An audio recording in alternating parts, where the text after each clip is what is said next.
Thank you so much for the great introduction. Thank you so much for the invitation and organizing this meeting. Really hope that next time I will also make it to come, but will not be the pandemic. So thank you for all the organizers and also the people that joined this meeting. So I'm going to talk about non-asymptotic results for the spectrum of products of random matrices, Gaussian random matrices. I have to say that this is a joint work with Boris Hanin. Boris dragged me into this. I'm still learning. And maybe I will start with the setting. So let's start with the setting and also introduce the notation that I'm using. So fix small n and capital N. And we define capital X of capital N small n to be the product of matrices. Capital N will be the number of products. Small n will be the size of the matrices. So AI are independent n times n matrices. And this will be also Gaussian matrices. So the AI, the alpha beta entry will be just standard Gaussian, and we follow the normalization of the random matrix. So the variance will be 1 over n. Okay, and all the entries are independent. So since the variance is like 1 over n, then you expect that when you hit this each matrix with a vector, then the expected length will be 1. Okay, now we care about the spectrum, so let me introduce sigma 1, sigma n, the singular values. These are almost surely non-negative.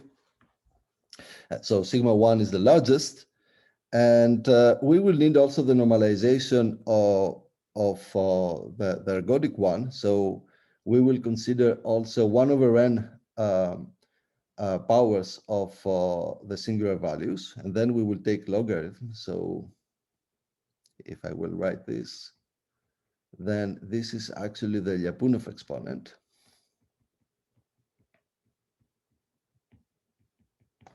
And the goal is to understand the local global behavior of the SIs or the Lyapunov exponents. Okay, and I have to emphasize here that the goal will be, so not just bigger than 1. All the results that I'm going to talk about, it is when capital N is very large. So all the results that I'm going to present, it will be of the type, if n is big enough, then something will happen, okay? Or we know something. So there are actually 2 regimes here that are of interest, of course. So, of course, this setting is quite classical, and especially on the asymptotic version of this problem, there are many things are known. So, but we have to distinguish what we mean the asymptotic regime right now. So if we consider that small n is large, we can think about small m as the complexity of a system, of our system, so the complexity of a system. So when small n is, when capital N is fixed and small n is large, then we're practically on the regime of random matrices. We're in the theory of random matrices. And we know that the global distribution of the singular values, if we fix the capital N and we send the small n to infinity, then the global distribution, it is characterized in terms of it's something that maximize entropy. Okay, so on this regime, we are, let's say, on the maximum entropy when small n goes to infinity and n is fixed. And if we consider capital N as time, then if we fix the small n and we send the capital N to infinity, then we are on the realms of ergodic theory. So we have the multiplicative ergodic theorem that tells us that the Lyapunov exponents almost surely will converge to something deterministic, so on some uniform distribution. So in this sense, let me say that this is a minimum entropy when capital N goes to infinity. And all the point it is that if we will not send small n to infinity or capital N to infinity, the small n, the capital N will be on tension, okay? So if small n is large, then it will take more time to arrive to some equilibrium, etc. And the question is, what we care on this work, it is to understand what is the relation between small n and capital N in order to arrive to each of these regimes. So small n and capital N are in tension if we will not send one to infinity. In tension. And the goal is to understand when we will have some behavior. So let me start with the global regime, so global results. And perhaps the most important result here, it is the convergence to the triangular law. So the triangular law.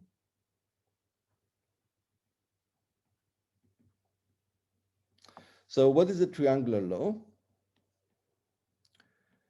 Let me write the PDF of the triangular law, that I will write it like that. So this is nothing else than this. So the density, it is just this triangle. That's why we call it the triangular law.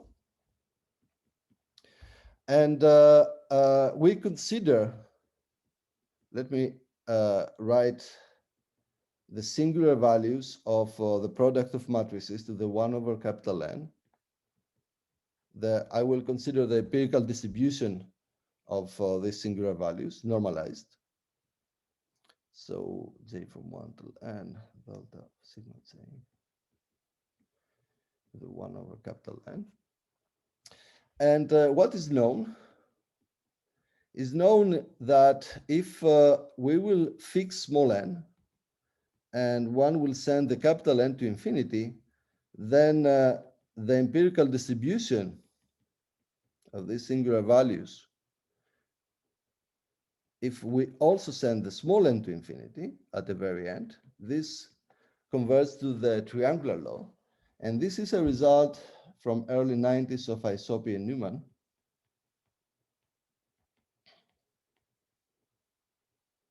I think 92. And also, if we do the other way around, if we fix first the capital N, and then we send first the small n to infinity, and then we send also the capital N to infinity, then it is also known that, again, the result will be the triangular law. And this is a result of Kargin, I think on 08, and I think Tutsi also, I think 010. So what is known, it is that the empirical distribution of the singular values, if we send both small n and capital N to infinity, will be the triangular law. Even if it is not clear that the two limits will be the same, but it turns out that they are. And the first result that we have, so this is the theorem with Boris. By the way, all the results that I'm going to talk about, it's from one paper that's already in archive. And actually, we have uploaded a new version just a few days ago. So you can find everything there. Just a small question. Hello, Grigorios. Hello. Hi, Olivier. Just a small question. The power that you put in the singular is 1 over little n or 1 over capital N? You put two different powers. It is. I write very small letters. I will increase my letters. So it is 1 over capital N. I take a capital N products. Yes, okay. One over capital N. Okay, thanks. Okay, thank you. Yeah. Okay, small n, it is the dimension of the size of the matrix. Capital N will always be the times of products. Okay, so the first result, it is the following. Let's first fix a number, a small number, let's say on 0, 1/2. And then consider a capital N to be more than constant times over epsilon squared. When I write C will be always universal constant. And let's take small n to be at least 1 over epsilon. Okay, so take capital N and small n to be just the numbers that depends only on epsilon. Then the result is that the empirical distribution of the singular values will approach the triangular law. So the probability of the supremum over all t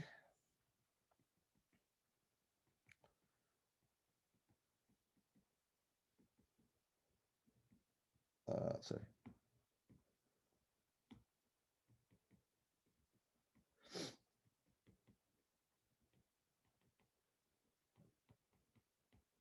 So this probability, it will be smaller or equal than a constant times e to minus constant times small n capital N epsilon squared. Okay, actually something quite similar to that. There is a little bit more complicated form on the probability in the paper. Okay, so but for technical reasons, we will not talk about the singular values, but the singular values to the squared. And then if I will take the square, then the square of the triangular law has the same distribution like the uniform. That's a quite easy exercise. So actually the result will be, we will take the squares and we will approximate the uniform, which is practically the same. Okay, so this is the result. And I will try to explain it a little bit how this is related to the other results. So first, let's say that we fix the capital N, and let's take epsilon to be 1 over square root of n. Then the probability that we are computing, so this is actually the singular values minus the uniform on the Kolmogorov distance, to be more than constant over square root of n. This probability, it is exponentially small. Okay, this is what the result says. So if we will send an n to infinity, small n to infinity, we get that the singular value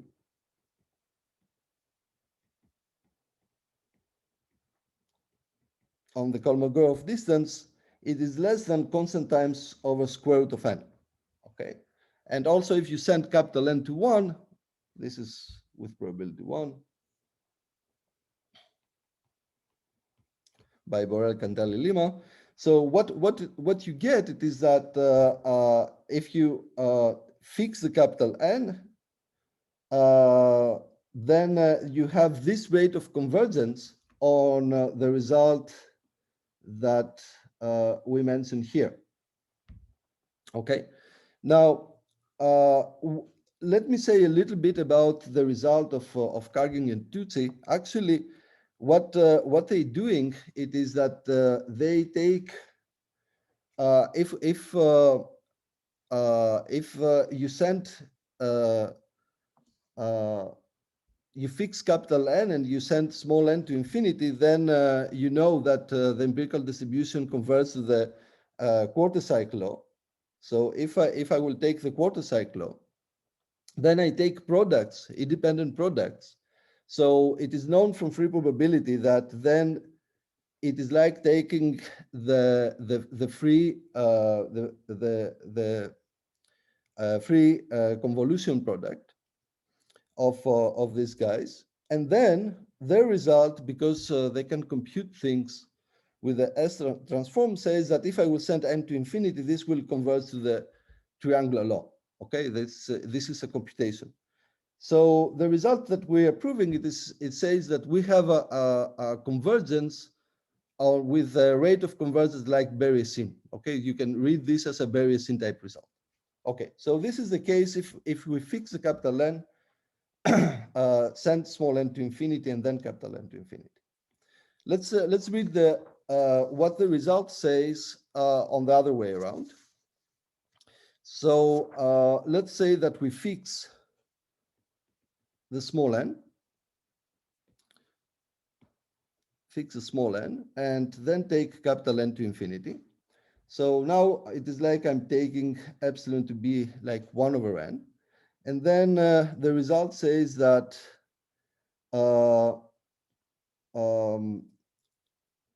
the singular values normalized approach the square of the triangular law, if I will take the square of them in the Kolmogorov distance, with log n over small n with probability 1. Okay, now okay, so let's read this result. So the singular values will converge to the 0, 1. So we know that the spacing between the singular values is expected to be like 1 over n. So I have a discrete distribution that approaches a continuous. So at least the distance will be like 1 over n. So this result says that up to the logarithm, this is the best that you can hope. Okay, so this says that on that regime, we get also the rate of convergence, and up to the logarithm, that's the best that you can hope. And also the result says that already from whatever rate of convergence you want for capital N and small n, this is what you're going to see. You're going to see for some reason the triangular law.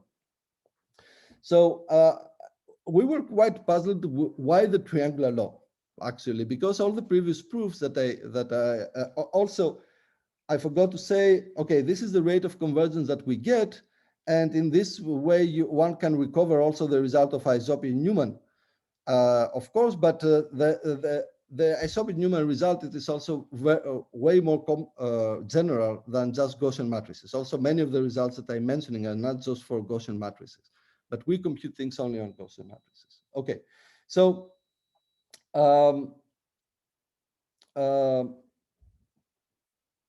okay, so the question is why the triangular law? That was a little bit puzzling for us. So I will try to give an explanation why the triangular law appears.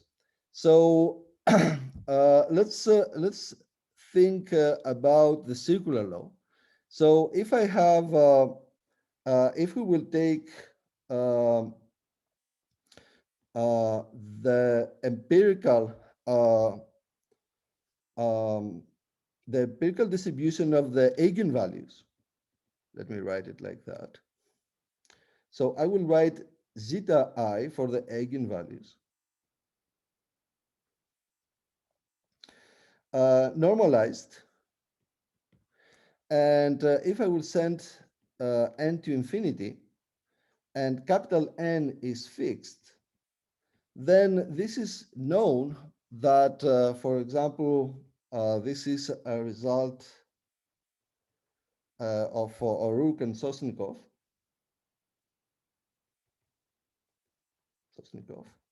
that we will see again the circular law.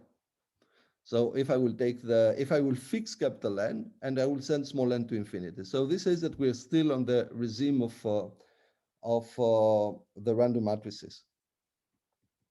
Okay, and now what you will see if I have the circular law. So I am on the plane. I have the circular law. If I will write it on polar coordinates, then I have that R is distributed with respect to the density 2s ds, because that's exactly the Jacobian. And so that means that if I will take the moduli of the eigenvalues to the power 1 over n, then this converts to the triangular law. But of course, one will not expect that the eigenvalues will be the same like the singular values. With probability 1, you have that these matrices are not normal, or actually they're very far away from normal. But there is a result that when you normalize, a miracle is happening, and this is a result of Reddy that says that when capital N is large, all these are asymptotic results that I'm mentioning right now, then the model of the eigenvalues, they behave normalized, they behave like the singular values. And this explains why the triangular law appears, because the singular values, when capital N is very large, they will behave like the modulo of the eigenvalues, and the eigenvalues, because of the circular law, they will behave, they will have the triangular distribution. At least that's the only explanation that I have for the triangular, why the triangular distribution appears. Okay, so let me move to local results. Okay, so what we know, we have the classical result of the multiplicative ergodic theorem, which says that if I will consider the Lyapunov exponent, this converges almost surely in a deterministic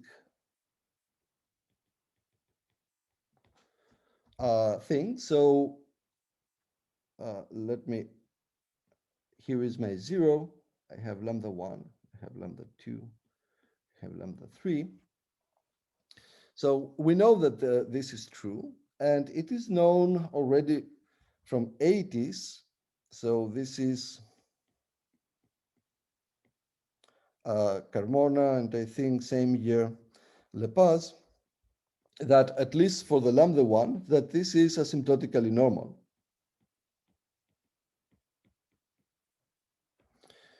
Okay, so this, again, these results are not just for Gaussian, but for they're way more general. But since we are on the Gaussian case, let's make a very simple computation. So let's fix a direction, and let's consider the logarithm of the Euclidean norm of the vector when I hit it with my product of matrices. So this is the logarithm of A1 theta. And of course, I can do the following. I can write it as A2 A1 theta and divide by A1 of theta and multiply. And because of the logarithm, I will have this. And now this vector again, it is any other vector, and it is independent of the rest. So I can continue to do that. That's a trick that goes back in the beginning of the multiplicative ergodic theorems. So what I will see at the end, it is, I will see something like that, okay? So I have the sum of logarithms. And now these are independent random variables. So if I will divide with 1 over n by law of large numbers, they will converge somewhere, okay? And also if I normalize differently, this will be also asymptotically normal. So there's no big surprises here, right? Okay, so let me draw a picture a little bit to show what is going on. So let's say that here is the capital N and this is the small n. And let's consider this quantity that I was writing.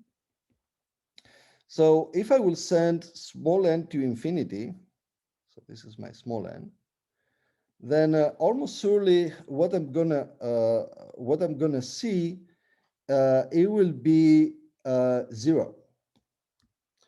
And if I will take capital N to infinity, then I will get minus infinity.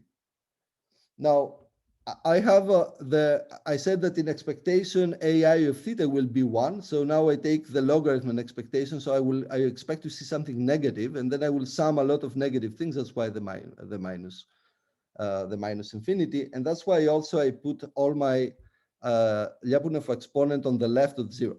Okay. Okay, good. So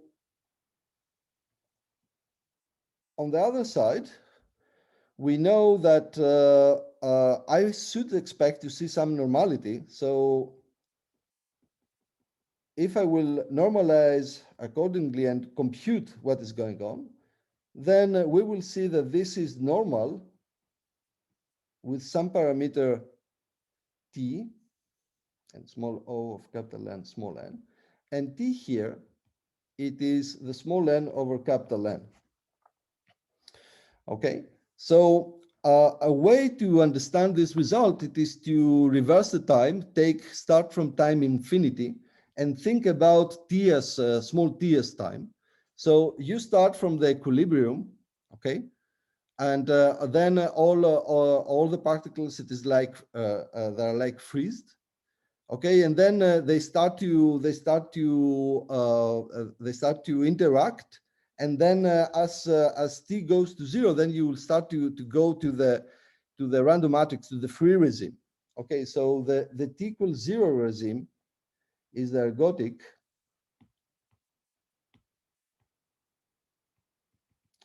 and the t equals infinity is the free regime. And as long we are on t is fixed, then what we're going to see, it is normality. So here we will be 2t, 1 over 2t. Okay. Now, what are the non-asymptotic results that we have? So theorem, fix k between 1 and n. And so this is again with Boris. And take capital N to be at least n log n to the third. Then the distance between the k-dimensional vector of the first k Lyapunov exponent with respect to a normal with some mean and variance that we can compute, actually a diagonal. This is k to 7 over 2 n log squared n log n over capital N, and then 1/2. Okay, so what this result says? This result says that when capital N will be more than n, then we will start to see normal behavior. There are some results in the complex case that says that before small n, we don't expect to see normal behavior. There will still be a tracing medium type thing. So before the small n, we don't expect to see this normality, but immediately this up to a logarithm after the small n, then they start to have each of them to have a normal distribution and to be well spaced. Moreover, the Gaussian vector that we compare, it is diagonal. So they practically say that after a point, they start to be dependent, okay, well spaced and independent. So we can compute everything here. And this says that the distance between the eigenvalues, it is like 1 over n. And the fluctuations, these are Gaussians, and the fluctuations are of the order of small n, capital N. Okay, and we know after a point that this is what will happen, and probably the logarithm was is just a missing factor that comes from the method, and perhaps with some other better analytic method, I will say, I hope, a few words about the proof. Perhaps one can get rid of it. So I think we expect to have a threshold exactly when capital N is equals small n. So in other words, on the picture, exactly on the diagonal, when t is equal to 1. Okay, I think this is what one should expect. I have no idea about the 7/2 exponent. So, but the 7/2 exponent says that when capital N is like n to the 4 or something like that, then all the eigenvalues, they will be freeze and they will have Gaussian fluctuations and they will be dependent. This is what the result says. Okay. Now, maybe on the last minutes, I will say something about the proof. So the proof. Now, the proof is about, the key point is to prove small ball probabilities on the flag manifold.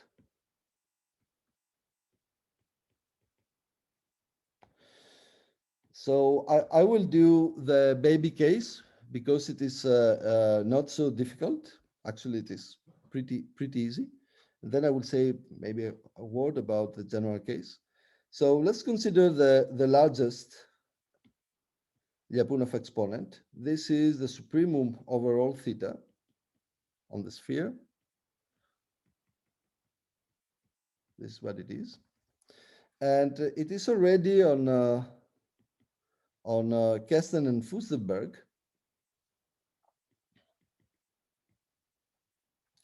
that the argument that I wrote exactly before that I split it at the sum, it says that this will not only converge to a fixed number for a fixed theta, but practically also for the same thing will be also for the largest one. So when capital N goes to infinity, we have that lambda 1 minus this thing will go to 0 for a fixed theta. Okay, this is what the result says on the 60s. So the first thing is to try to do a quantitative version of this result. Okay, so let's try it. So we start with since the lambda 1 is a supremum, I can write this.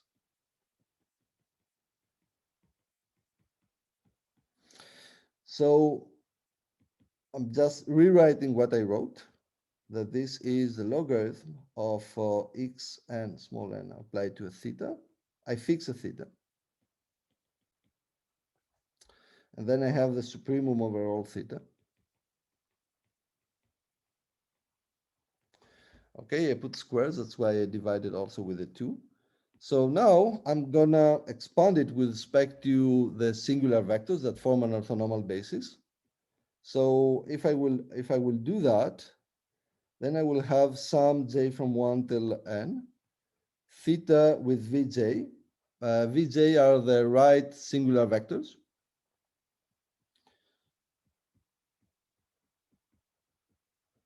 And then I have the singular values, and then I divide with the largest one.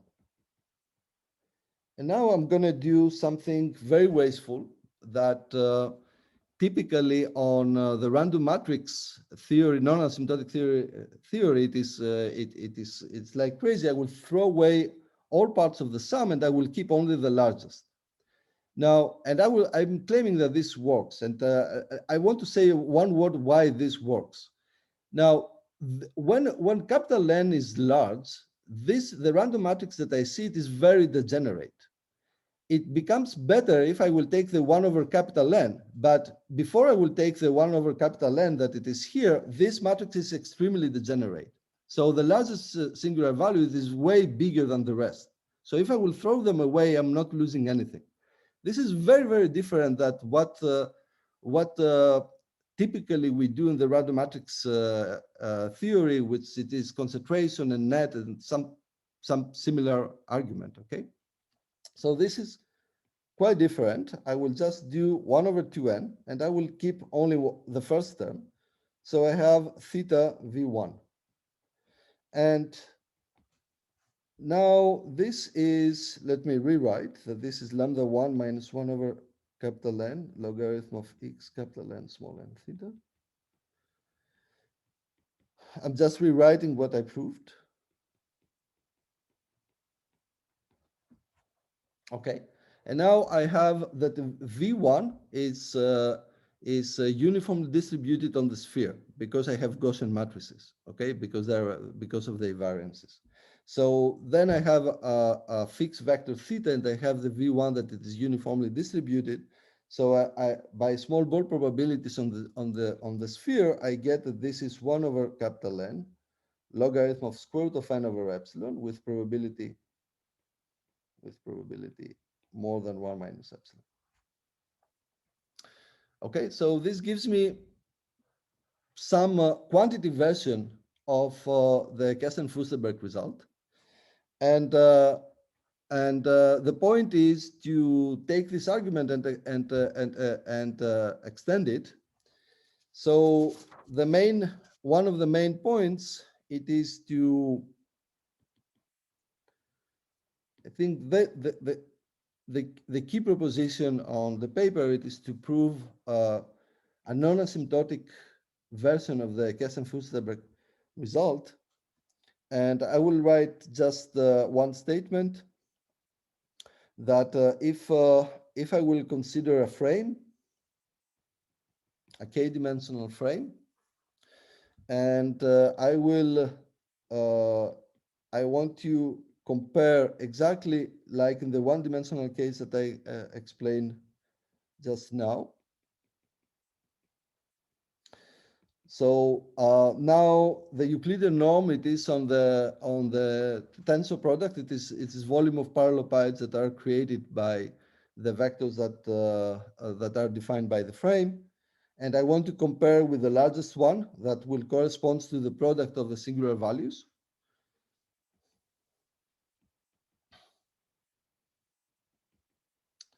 And again, I have the same quantity.